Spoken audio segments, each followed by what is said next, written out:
Hi, in this section, I will start the discussion on the adaptive design pattern.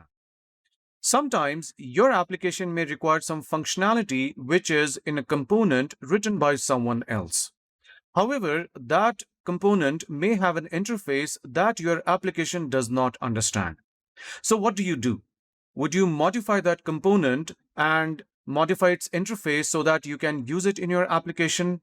Maybe you may not have the source code of that component, or you might implement the functionality of that component from scratch.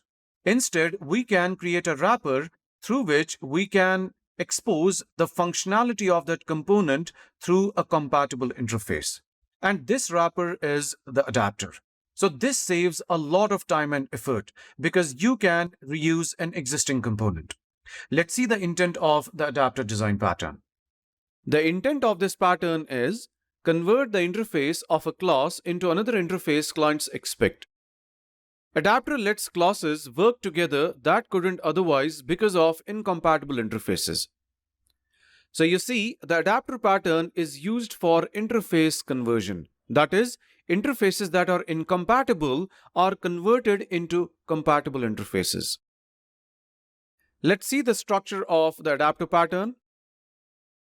There are two ways you can implement it. This is one way, and this adapter is called as the object adapter. This is the client that uses the functionalities provided through the target interface. So the client will call the method request. Now imagine we have a component with the correct functionality in this class called adaptee.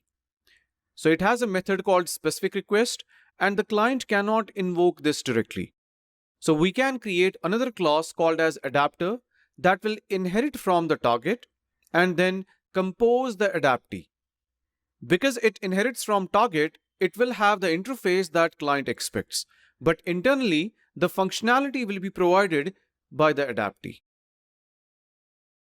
So in object adapter, the adapter will compose the adaptee. The other way we can implement this pattern is through class adapter. In class adapter, the adapter will inherit from target and adaptee. Let me explain one thing here. Adapter inherits from target so that it can inherit the interface.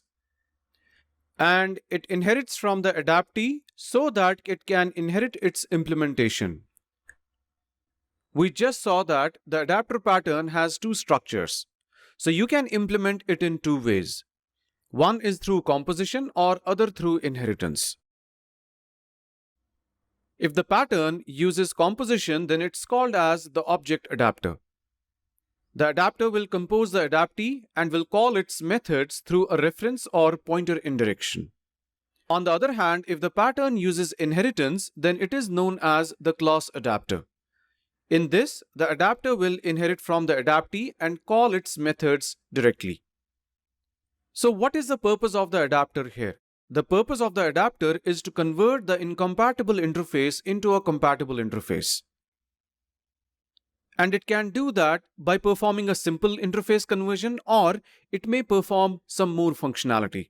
For example, it can perform checks on data that is to be passed into the adaptee. Now let's see how we can implement it in code.